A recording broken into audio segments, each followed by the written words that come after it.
दोस्तों, आज के वक्त के जिस दौर में हम जी रहे हैं उसमें आने वाला पल किस शक्ल में हमारे सामने आएगा यह कोई नहीं जानता।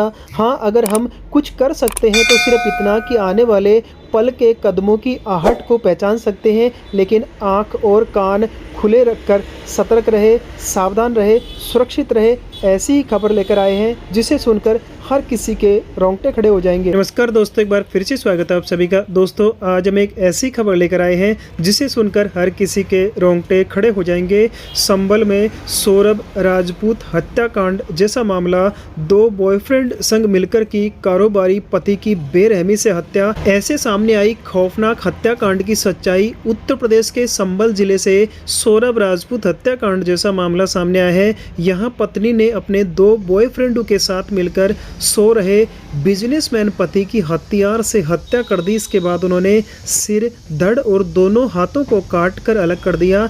उन्होंने धड़ और एक हाथ को पॉलीथीन में भरकर घर से 800 मीटर दूर एक नाले में फेंक दिया। हालांकि गिरफ्तारी के डर से पत्नी ने पति के गायब होने के 6 दिन बाद चंदोसी कोतवाली में गुमशुदगी की रिपोर्ट दर्ज कराई। दैनिक भास्कर की एक रिपोर्ट के अनुसार 27 दिन बाद उसी नाले के पास उसकी सड़ी गली लाश मिली। पोस्टमार्टम के दौरान कटे हुए हाथ पर राहुल नाम का टैटू मिला, जिससे युवक की पहचान हुई। मामले में गड़बड़ी का शक होने पर पुलिस ने मृतक की पत्नी से कड़ी पूछताछ की। घर पहुंचकर जांच करने पर उन्हें एक लोहे की रॉड, बिस्तर और हीटर पर खून के धब्बे मिले। शुरुआत में पत्नी ने पुलिस को गुमराह करने की कोशिश की, लेकिन पड़ोसियों से पूछताछ में महिला के अफेयर के बारे में पता चला। रिपोर्ट के अनुसार उसकी 10 साल की बेटी ने भी इसकी पुष्टि की। इसके बाद पुलिस ने पत्नी रूबी और उसके दो बॉयफ्रेंड गौरव और अभिषेक को हिरासत में ले लिया। सख्ती से पूछताछ करने पर तीनों ने अपना जुर्म कबूल कर लिया। हालांकि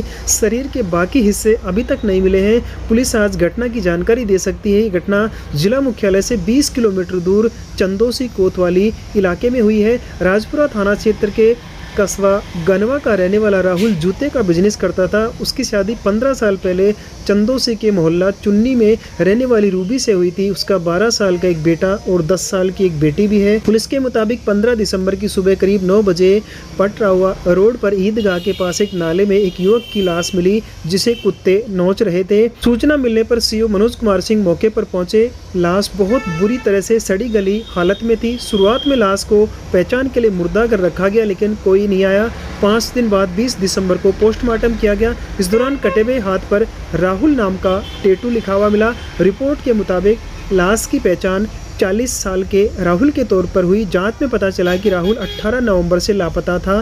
24 नवंबर को उसकी पत्नी रूबी ने चंदोसी पुलिस स्टेशन में गुमशुदगी की रिपोर्ट दर्ज कराई थी। पुलिस ने गाँव वालों और परिवार वालों से पूछताछ की। पूछताछ के दौरान महिला के अफेयर होने के बारे में जानकारी सामने आई। 21 दिसंबर को जब पुलिस जांच के लिए घर पहुंची तो बिस्तर, लोहे की रॉड और इलेक्ट्रिक हीटर पर खून के धब्बे मिले। फॉरेंसिक टीम ने इन चीज़ों को जब्त कर लिया और लैब में भेज दिया। इधर पुलिस का शक गहरा गया। जब पुलिस ने पत्नी से सख्ती से पूछताछ की तो उसने दोनों बॉयफ्रेंडों के नाम बताए।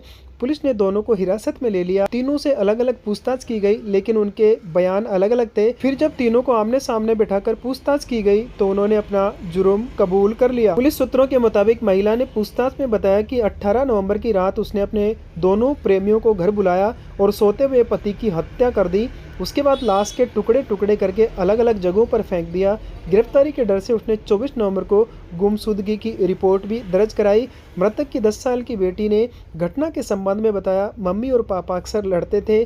3 लोग घर आते थे, वे मेरे लिए चॉकलेट लाते थे। एक आदमी कहता था कि बस कुछ और मैंने, फिर मैं तुम्हें रखूँगा, तुम्हारे पापा रास्ते से हट जाएंगे। मेरी माँ और जिसने भी पापा के साथ ऐसा किया उन सबको मौत की सज़ा मिलनी चाहिए। गौरतलब है कि इसी साल मार्च में मेरठ निवासी सौरभ राजपूत, जो एक मर्चेंट नेवी ऑफिसर थे, की पत्नी ने भी प्रेमी के साथ मिलकर उनकी हत्या कर दी थी। पत्नी मुस्कान ने प्रेमी साहिल के साथ मिलकर सौरभ की चाकू घोंपकर हत्या कर दी थी। फिर शव को कई टुकड़ों में काटकर नीले ड्रम में सीमेंट डालकर जमा दिया था।